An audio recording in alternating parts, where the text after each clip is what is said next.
সময়টা ছিল শরৎকালের শুরু। আবহাওয়া দপ্তর দফায় দফায় নিম্নচাপের বৃষ্টির পূর্বাভাস দিলেও সুযোগ পেলেই আকাশের ডাকে তখন পেঁজা তুলোর মতো সাদা মেঘ ভিড় জমাতে শুরু করে দিয়েছে। আর তারই সাথে বাতাসে একটা পুজো পুজো গন্ধ ভেসে বেড়াচ্ছে। পুজো আসছে। এদিকে আমাকে খালি টানছে সমুদ্রের নোনা বালির ভিজে গন্ধ, অথচ তাজপুর, দীঘা, মন্দারমণি, মৌসুমী হাতের কাছে সবই কিন্তু ঘুরে আসা কমপ্লিট। তাহলে এবার যাই কোথায়? ইউটিউব ঘাটাঘাটি করে জলদি উত্তরও পেয়ে গেলাম। হ্যাঁ বন্ধুরা, আজ আমার গন্তব্য কলকাতা থেকে মাত্র 4 ঘন্টা দূরে একটা নতুন সমুদ্র সৈকত, বালাসোরের যমুনা সুল বিচ। আর আজকে আমরা থাকবো বিচের চারদিকে ঝাউবনে ঘেরা প্রকৃতির মধ্যে একটা দারুণ সুন্দর নেচার ক্যাম্পে, যেখানে আপনারা উইকেন্ডে 1টা কি 2টো দিন চাইলে আরামসে ছুটি কাটিয়ে আসতে পারেন। কিভাবে যাবেন, খরচ কত, সবই বলবো যেতে যেতে। সবার হাতে সময় তো খুবই অল্প, তাহলে চলুন দেরি না করে শুরু করা যাক আজ সেন ডায়েরির পাতায় যমুনা সুল বিচের গল্প।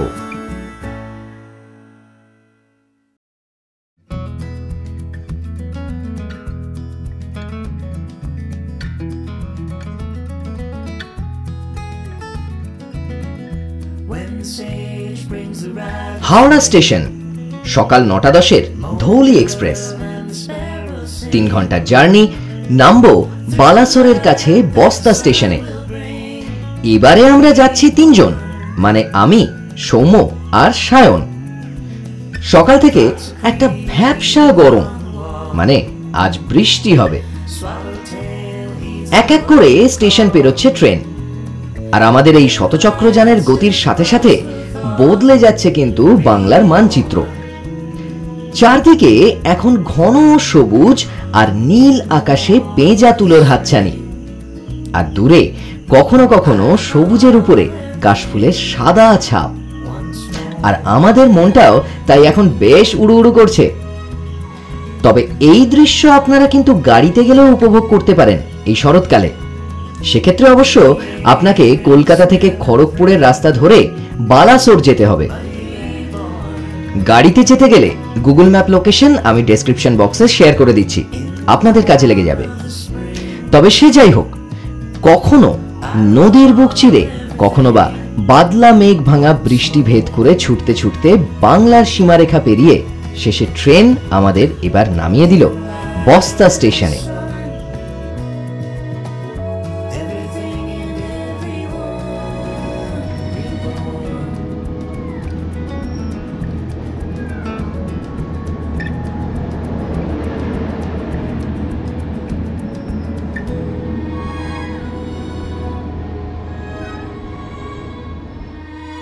তো আমরা এখন এখান থেকে স্টেশনের বাইরে থেকে অটো ধরবো।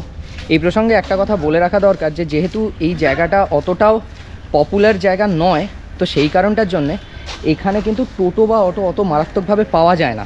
তো সেই কারণটার জন্যে আপনারা যারা আসছেন তারা ফার্মস্টেকে ফোন করে বলে দেবেন, ওনারা কিন্তু ওখানে টোটো বা অটোর ব্যবস্থা করে দেবেন। কারণ এখানে যেহেতু আপনারা বাইরে থেকে আসছেন, যে কটা টোটো অটো পাওয়া যায় তারা আপনার থেকে বিশাল কিছু চার্জ করে নিতে পারে। তো সেই কারণে আগে থেকে বলে আসা ভালো। তো ফার্মস্টেকে বলে দিলে ওরা যে টোটোটা পাঠাবে, আমাদের পাঠিয়েছে অলরেডি, বাইরে আছে, আমরা ফোন করবো এক্ষুনি। ওরা নিচ্ছে 700 টাকা ভাড়া। এখান থেকে 1 ঘন্টা 1 ঘন্টা মতন সময় লাগে। 700 টাকা ভাড়া আই থিঙ্ক ফেয়ার এনাফ, কিন্তু এই ভাড়াটাই আরও অনেক বেশি হয়ে যেতে পারে, সেই জন্য আগে থেকে ফোন করে আসবেন। প্রত্যেকবার শরৎকাল এলেই আমার বরাবরের একটা আফসোস থেকে যায় যে কাশফুল দেখার আমার সুযোগ হয় না। সেই অভিযোগটা শুনে এবারে আমার ভাগ্যদেবী বোধহয় একটু মুচকি হেসেছিলেন। না হলে দেখুন, পথে যেতে যেতে প্রকৃতির এই নীল সবুজ ম্যাজিক্যাল ক্যানভাসে কেমন বারবার চোখে পড়ছে সাদা কাশফুলের ঝোপ।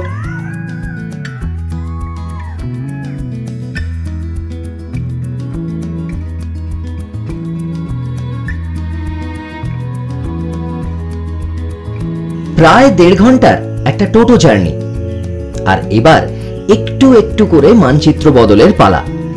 আশেপাশের গাছপালাগুলোরও চরিত্র কেমন যেন বদলে যাচ্ছে। বোঝাই যাচ্ছে সমুদ্র কিন্তু খুব কাছেই। আর ওই যে দেখা যাচ্ছে এবার ফার্মস্টের গেট, মানে আমরা এতক্ষণে গন্তব্যে পৌঁছালাম।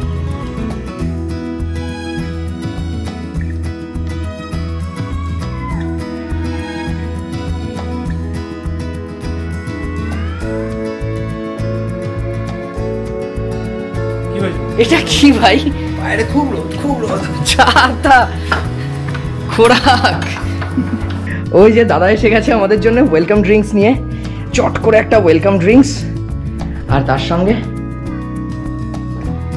আহা একটা আরাম শান্তি ম্যাঙ্গো পানা। দারুণ গরমে দারুণ লাগছে পুরো। দেখেছেন চেহারা কি হাল হয়েছে, ঘেমে নিয়ে গেছি পুরো। আর এইটা পুরো না এত ঠান্ডা, প্রাণ জুড়িয়ে গেল। দাদা থ্যাংক ইউ।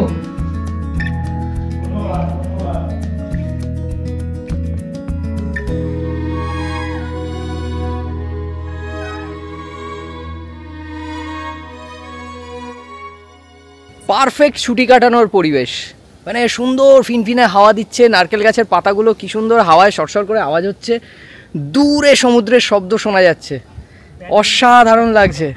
মানে ছুটি কাটানোর আমেজ নিয়ে লোকজন লিটারালি ঘাসের মধ্যে এরকম বসে পড়েছে। এই যে একজন বসে পড়েছে এখানে, আরেকজন বসে রোদ পোয়াচ্ছে। এই গরমের মধ্যে কি করে রোদ পোয়াচ্ছে আমি জানি না, বাট একটা জিনিস এটা পরিষ্কার, সেটা হচ্ছে যে লোকজন পুরো একদম ছুটি কাটানোর আমেজ নিয়ে নিয়েছে এখানে বসে। আর আমেজ নিয়ে নেওয়ার মতোই জায়গাটা, তার কারণ যেটা হচ্ছে সবথেকে বড় জিনিস আমাদের থাকার জায়গা। থাকার জায়গা বলতে এই হচ্ছে আমাদের পুরো কটেজ। একটা, দুটো, তিনটে, চারটে, পাঁচটা কটেজ কিন্তু এখানে রয়েছে। আর কটেজের সেট আপটা সত্যি কথা বলতে বেশ সুন্দর। কটেজের বাইরে এই যে একটা বসার জায়গা রয়েছে, এখানে চেয়ার পাতা রয়েছে, সন্ধেবেলা এখানে আরামসে বসা যায়, দুপুরবেলা এখানে আরামসে বসে বাইরে বসে যদি খেতে চান তো এখানে খাওয়াও যাবে। এত বড় সুন্দর একটা লন রয়েছে, এই লনে তো বসে আরামসে বিশাল সময় কাটিয়ে দেওয়া যায়। মানে যখন ইচ্ছে আপনি এখানে বসুন, সময় কাটান, যা খুশি করুন। এইখান দিয়ে সোজা বেরিয়ে গেলে ওদিকে সমুদ্রে পরে যাব, কিন্তু তার আগে আমরা এখানে একবার রুম সেট আপটা দেখে নিই। এই হচ্ছে আমাদের রুমে এখানে একটা, দুটো বিছানা, 4টে বালিশ, মানে এখানে আমার মতো চেহারার তো 4 জন হয়েই যাবে। তার সাথে সাথে আমরা নিয়েছি এসি রুম। তো এসি রুম বলতে এখানে ভাড়া ডিটেলস আমি সব কিছু আপনাদের দিয়ে দেবো, যে এসি আর নন এসি কতটা ভাড়া কি হচ্ছে। এখানে একটা ছোট্ট আলমারি রয়েছে, ওদিকে বেসিন, এদিকে গিজার, ছোট্ট একটা টেবিল এখানে, তার সাথে সাথে প্লাগ পয়েন্টস প্রচুর এখানে যা দেখতে পাচ্ছি। আর এই হচ্ছে এখানে বাথরুমে কিন্তু কোমোড এবং কল, উপরে এখানে শাওয়ার, সমস্ত কিছু রয়েছে। তার মানে বেসিক্যালি আমাদের একটা বা 2 দিন থাকবার জন্যে যেটুকু কমফোর্ট আমাদের দরকার বা যেটুকু অ্যামেনিটিস আমাদের দরকার সব কিন্তু এখানে আছে। খরচার ডিটেলস আমি আবারও বলছি, ডেসক্রিপশানে দিয়ে দিচ্ছি, আপনারা সেখান থেকে দেখে নিতে পারবেন। তবে জায়গাটা কীরকম আপনারা ভিডিওটা আরও দেখতে থাকুন, আপনাদের কাছে ক্লিয়ার হয়ে যাবে। তবে এখন আর বেশি কথা বলছি না, আমার এখন প্রচণ্ড খিদে পেয়েছে, যাবো খেতে এক্ষুনি, তার আগে একটু স্নান করতে হবে। আপনারাও রেস্ট নিয়ে নিন, আমি যাই স্নানে।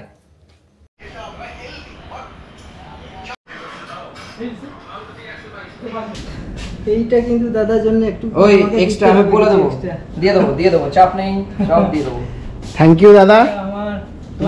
তুমি যে দিয়ে গেছো, এটা যে বানিয়ে দিয়েছো, এটাই মানে বড় ব্যাপার। আমার ওয়াইফ সবাই করেছে। একদম কালকে যাওয়ার সময় তোমাকে আমি বিয়ে করে দিয়ে যাবো, কভার করবো, কারণ রাতে চিকেন থাকবে। যাই হোক, আমাদের এখন খাওয়া পর্ব শুরু হচ্ছে, জাস্ট শুরু হচ্ছে, বাকি সবাই শুরু করে দিয়েছে। পর্ব শুরু হচ্ছে তো বললাম, শেষ কিভাবে হবে আমি কিন্তু জানি না। তার কারণ যেটা হচ্ছে যে এখানে এলাহি খাবার দাবার, মানে ভাত, 2 রকমের সবজি, আলু চোখা, পার্শে মাছ, ডাল, ভোলা মাছ, তার সাথে সাথে চাটনি আর পাঁপড় তো আছেই। তার সাথে সাথে আমাদের আরেকটা এক্সট্রা দাবি ছিল, যেটার জন্য আমাদেরকে এক্সট্রা অবশ্য টাকা দিতে হবে, সেটা হচ্ছে কাঁকড়ার জন্য আমরা এক্সট্রা কিন্তু চার্জ করছি। আরও বলে দিচ্ছি, বাকি সব খাবার কিন্তু আমাদের এই মিলের মধ্যে ইনক্লুডেড। কাঁকড়াটা কিন্তু আলাদা, আপনারা যদি কাঁকড়া নিতে চান তাহলে আপনাদের আলাদা করে পে করতে হবে। সেটা না হয় ডিটেলস আপনারা জেনে নিতে পারেন ওনাদের সাথে কথা বলে, বা আমি ডিটেলস ডেসক্রিপশানে দিয়ে দিচ্ছি, সেটাও আপনারা দেখে নিতে পারেন। বাট খিদে এখন পেট চোঁচো করছে, চটপট খাবো, চটপট বিছে যাব। চলুন আপনারাও খেয়ে নিন, আমরাও চটপট খাওয়া শেষ করি।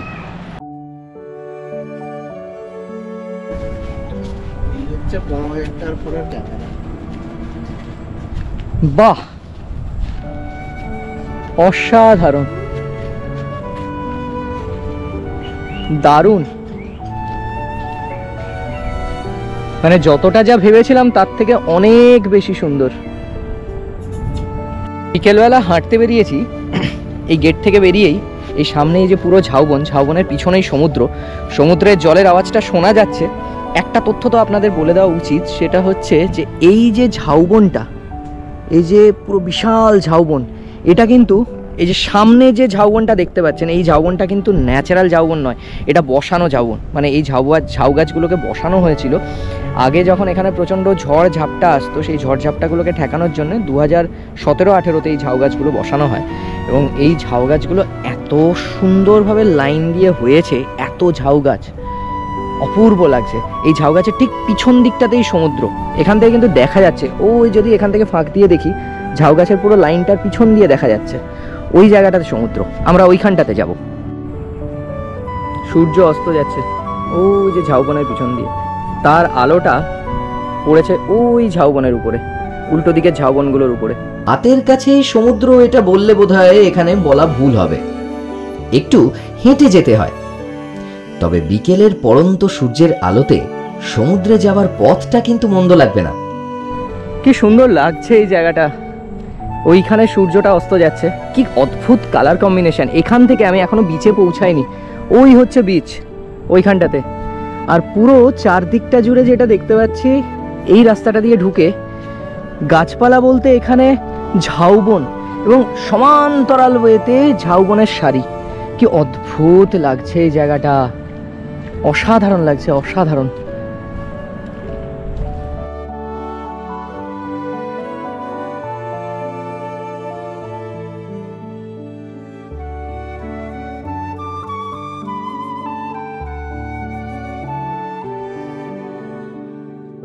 আমি বরাবরই হয়তো এই কথাটা বলেছি যে সমুদ্র আমার অভিমান ভাঙানোর ঠিকানা।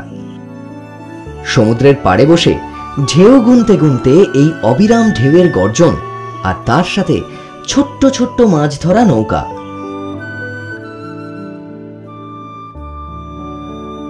আর ঝাউবনের এই সবুজের মাঝে চোখে পড়া গোছা গোছা সাদা কাশফুল, আর তারই ক্যানভাসে বিকেলের এই অস্তরাগের রঙের পাঁচ মিশেল। সব মিলিয়ে কোথাও যেন একাকিত্বের মধ্যে একটুখানি শান্তির প্রলেপ লাগিয়ে চলে যায়। একা পড়ে থাকা সমুদ্রের ওই ঝিনুকটা, কিংবা সমুদ্রে পাড়ি দেওয়ার অপেক্ষায় প্রহর গোনা ওই একলা নৌকাটা কেমন যেন তারই সাক্ষ্য বহন করে চলেছে। পাড়ে বসে কখন যে এই মুহূর্তগুলো কেটে গেল খেয়ালও ছিল না, কিন্তু শেষ বেলায় অজস্র লাল কাঁকড়াদের এই ছোটাছুটি আমাকে জানান দিয়ে গেল যে এবারে আমাকে ঘরে ফিরতে হবে।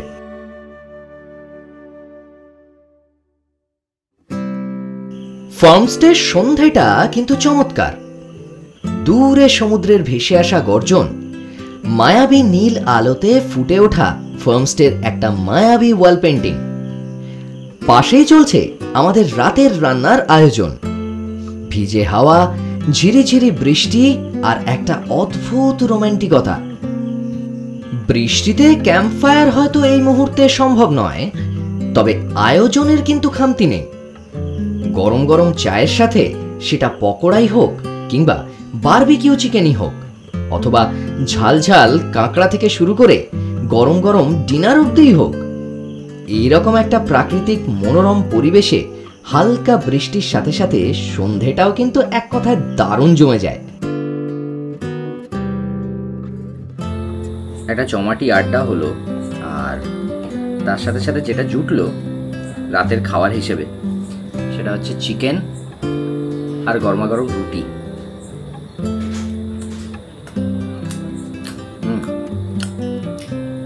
চিকেনটা বেশ ভালো বানিয়েছে। সত্যি কথা বলতে আমি এরকম চিকেন অ্যাকচুয়ালি খেয়েছি পাহাড়ে, আর এখন সমুদ্রে এসে খাচ্ছি। মানে সমুদ্র আর পাহাড়ের খাবারের যে ডিফারেন্স সেটা কিন্তু আর পাচ্ছি না, একই রকম লাগছে। যাই হোক, কালকে সকালবেলা উঠতে হবে। আমি জানি না আকাশ কীরকম পরিষ্কার থাকবে। আরেকটা বিচে যাওয়ার আমাদের প্ল্যান হচ্ছে, সেটা হচ্ছে কাসাফল বিচ। কাসাফল বিচে যাব। সেখানে শুনেছি যে ওখানে নাকি প্রচুর কাশফুল ফোটে, শুনেছি, এখনো জানি না মানে, কিন্তু শুনেছি যে যমুনাসুল বিচের থেকেও কাসাফল বিচটা নাকি আরও সুন্দর। দেখা যাক, কালকে যাই, গিয়ে দেখতে পাবো, আপনাদেরও দেখাবো। কিন্তু এখন আপাতত চিকেন ঠান্ডা হয়ে যাচ্ছে, বেশি দেরি করে লাভ নেই, রাত হয়ে গেছে। আপনারাও নিশ্চয়ই ডিনার করছেন এখন, চটপট শুয়ে পড়ুন, কালকে সকালবেলা কথা হচ্ছে। Good night. গত রাতে বৃষ্টি হয়েছিল, এখনো টিপ টিপ টিপ টিপ পড়ছে, কিন্তু সেই বৃষ্টিতে স্নান করে চারপাশের সবুজ প্রকৃতি যেন আরো উজ্জ্বল হয়ে উঠেছে। চোখের আর মনের শান্তি বোধহয় এটাকেই বলে। যেদিকে তাকানো যায় একটা পল্লী গ্রামের শান্ত অথচ জীবন্ত রঙিন ক্যানভাস চারদিকে চোখে পড়ছে। সকালবেলা উঠে এই যেরকম আমরা মর্নিং ওয়াক করতে বেরোই, এরকমভাবে পুরো গোটা ফার্মস্টেটাকে ঘুরে ঘুরে দেখছি এখন। বেশ সুন্দর লাগছে, কিন্তু চারদিকটা কত গাছপালা, সবুজ, এদিকে পেঁপে গাছ, এদিকে সুন্দর কিছু ওই বাহারি গাছ, তারপর ওইদিকে হলুদ গাছ বসানো, সামনে প্রচুর লঙ্কা গাছ হয়ে রয়েছে, ওদিকে পুরো বেগুন গাছের এরকম সারি পুরো বসানো, সামনে ধান গাছ, মানে সব মিলিয়ে মিশিয়ে এটা একটা আদর্শ ফার্মস্টে কিন্তু। আর এখানে এই যে সবজিগুলো, যেগুলো ধরুন বেগুন, তারপর হলুদ, তারপরে লঙ্কা, তারপরে বিভিন্ন সিজনাল সবজি যেগুলো, সেগুলো সব কিছু, তারপরে ধান, এগুলো সব কিছু কিন্তু এখান থেকেই আসে। মানে ওনারা এখান থেকে চাষ করে এখান থেকে তুলে নিয়ে এখানেই রান্না করেন। ফার্মস্টে হিসেবে কিন্তু মন্দ নয়, মানে ফার্মস্টে অ্যান্ড সমুদ্রের কম্বিনেশন হিসেবে ব্যাপারটা কিন্তু মন্দ নয়, ভালো লাগে, আমার বেশ ভালো লেগেছে। হাতে তো সময় একদমই কম, এই সময় একটু বিচে ঘুরে এলে কেমন হয়? চলুন না, যাওয়া যাক।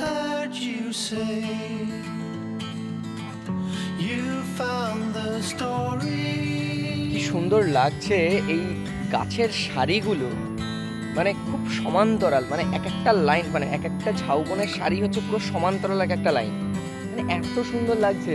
মানে এটা প্রাকৃতিক নিয়মে হোক কিংবা কেউ বসিয়েছে সেটা হোক না কেন, দারুণ লাগছে। মানে এইরকম একটা সমান্তরাল সারি, আর বিশেষ করে এই জায়গাটা যখন রোদ্দুর থাকে, রোদ্দুর থাকলে যখন আলো ছায়াটা খেলা করে তখন তো আরও দারুণ লাগে। এখন মেঘলা ওয়েদার, এখন সেই রোদ্দুরটা পাচ্ছি না, কিন্তু যখন রোদ্দুর থাকবে দারুণ লাগবে, দারুণ।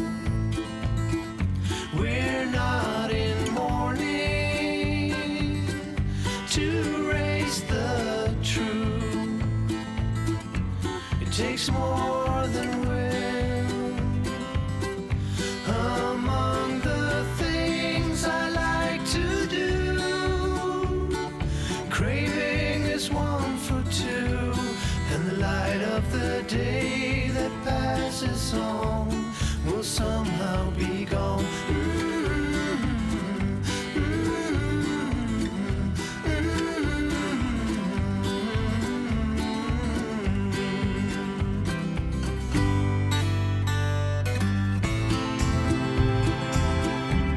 এই পুরো গোটা বিচটা জুড়ে যেমন ঝাউবন, তেমনি ঝাউবনের পুরো সামনেটা ঘন কাশফুল হয়ে রয়েছে চারদিকে। এটা কিন্তু একটা অদ্ভুত দেখার মতো জিনিস। আমি বিচে এসে কখনো এরকমভাবে কাশফুল দেখিনি যেটা এখন দেখতে পাচ্ছি। বাট হ্যাঁ, বিচটা প্রচণ্ড ফাঁকা বিচ এবং সেরকম খুব একটা কিছু ভিড় নেই। ওদিকে কিছু নুলিয়ারা রয়েছে, কিছু মাঝি রয়েছেন, ওরা মাছ ধরতে নামবে এক্ষুনি। বিচটা নর্মালি খুব ফাঁকা বিচ, কোনো ভিড় সেরকম কিছু নেই। ওই যে দিকটা দেখছেন, ওই দিকটা হচ্ছে কিন্তু দুবলাগুড়ি, বাগদা, ওই সাইডটা। আর এই দিকটা, এইটা হচ্ছে কিন্তু দীঘার সাইড। তো আমরা ঠিক দীঘা আর বাগদা বা দুবলাগুড়ি এই তিনটের পুরো মাঝখানে দাঁড়িয়েছি। ব্রেকফাস্টে গরমাগরম পুরি আর সবজি খেয়ে এবারে ঝটপট রওনা হয়ে পড়লাম ফিরে যাওয়ার আগে আমাদের শেষ গন্তব্যের দিকে, কাসাফল বিচ। টোটোতে ভাড়া নিল 700 টাকা মতো। তবে ভুল যে করিনি সেটা বুঝতে পারলাম রওনা হওয়ার পরে। মেঘলা ওয়েদার, গাঢ় কালচে মেঘে ঢাকা আকাশের নিচে পেতে রাখা ওই ঘন সবুজ ধানের গালিচার মধ্যে দিয়ে যেন দূরে হারিয়ে গেছে এই সরু রাস্তাটা। হাওয়ায় ধানের শব্দের সাথে সাথে মিশছে মাঝে মাঝে দূরে হাওয়ায় ভেসে আসা সমুদ্রের শব্দ। বাতাসে কেমন যেন একটা নোনা মাটির গন্ধ। সব মিলিয়ে একটা কি অদ্ভুত অনুভূতি হচ্ছে, সেটা এইভাবে বলে বোঝানো যায় না। তার জন্যে সত্যিই আপনাকে একবার এখানে আসতে হবে।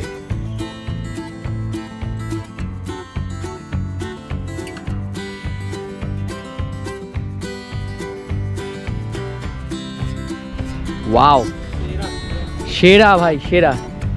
ওই যে একদম মানে ঝাউবনটা শেষ হয়েছে আর সমুদ্রের জলটা শুরু হয়েছে, কি দারুণ লাগছে, অসাধারণ। চলুন সামনে এগোনো যাক।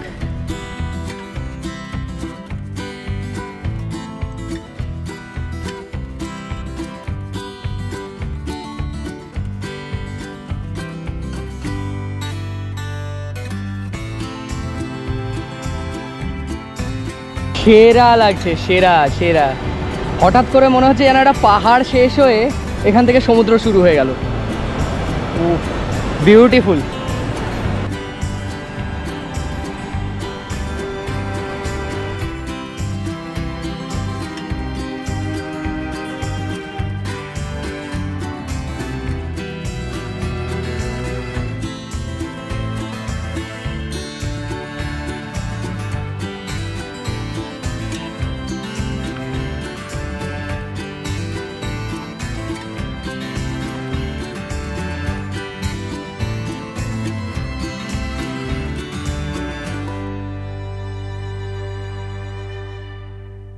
ওই যে পিছনে যে জায়গাটা দেখা যাচ্ছে ওইখানটা হচ্ছে অ্যাকচুয়ালি মোহনার চর। ওইখানে সব মাছ ধরার নৌকোগুলো এসে দাঁড়ায়। আর মাছ ধরার নৌকোগুলো যে জায়গাটা দিয়ে বেরিয়ে যায় তার বাঁ দিকটা হচ্ছে কাঁসাফল বিচ, আর ডান দিকটা হচ্ছে দুবলাগুড়ি বিচ। মানে এই সাইডটাতে আমরা ঠিক মাঝখানটাতে আছি। কিন্তু এই জায়গাটাতে এলে একটা দারুণ ভিউ পাওয়া যায়, সেটা হচ্ছে জলের তেজ এখানে অন্যান্য আশেপাশের সমস্ত বিচের থেকে একটু বেশি, কারণ জায়গাটার ঢালটা একটু বেশি, সেই জন্য দারুণ লাগে এই জায়গাটায়। আপনারা যদি আসেন চাইলে একবার এসে ঘুরে যেতে পারেন। আমার মতে কিন্তু দারুণ লাগবে, আমার তো দারুণ লেগেছে। এই যে ঝাউবনের যে ট্রেইলটা, এই ঝাউবনের ট্রেলের মধ্যে দিয়ে হেঁটে হঠাৎ করে বিচ, আর বিচটাও অদ্ভুতভাবে পাহাড়ের মতো শুরু হয়ে গেছে। মানে হঠাৎ করে একটা পাহাড় শেষ হয়েছে, ওই ঝট করে একটা বিচ শুরু হয়ে গেছে। একটা অদ্ভুত ফিল হয় ওই জায়গাটা। মেন যে বিচে আমরা ছিলাম সেখান থেকে এটা 40 to 45 মিনিটস লাগে, তো আসতে একটু সময় লাগবে, তো হাতে একটু সময় নিয়ে আসবেন। আর জায়গাটা এনজয় করার মতো, অবভিয়াসলি, নো ডাউট, দারুণ লাগবে, ঘুরে যান। আপনি যদি প্রকৃতিকে সত্যিই অন্তর থেকে ভালোবেসে থাকেন, তাহলে প্রকৃতিও বোধহয় আপনাকে কখনোই ফেরাবে না। যমুনা সুলে গিরি ফার্মস্টে আর এই ঝাউবনের আড়ালে লুকিয়ে থাকা এক রাশ কাশফুল আর সামনের এই একলা সমুদ্র তটটা আজ আমাদের কিন্তু সেই কথাটাই বুঝিয়ে দিয়ে গেল। হঠাৎ করে প্ল্যান হওয়া 24 ঘন্টার সফর শেষে ফিরে যাওয়ার সময় এখন মনটা বোধহয় এই কারণেই একটু ভারী হয়ে রয়েছে। আমি জানি আমার মতো আরো অনেক মানুষ এখানে আসবেন ঘুরতে। এটাও জানি যে সমুদ্রের নোনা জলে ধুয়ে যাবে আমার এই ফেলে যাওয়া পায়ের ছাপ। তবু মনের অগোচরে কোথাও থেকে যাবে কিন্তু কিছু ভুলতে না পারা স্মৃতি আর আমার এই ব্লগটা। তবে এবার রওনা হওয়ার পালা, কারণ এবার আমাকে ডাকছে আমার প্রেম, মানে আমার পাহাড়। আপনাদের সাথে খুব জলদি দেখা হবে আবার অন্য একটা লোকেশনে, অন্য একটা ব্লগে। তবে যমুনা সুলের ডায়েরি আমি আজ এখানেই শেষ করলাম। ভালো থাকবেন, সুস্থ থাকবেন।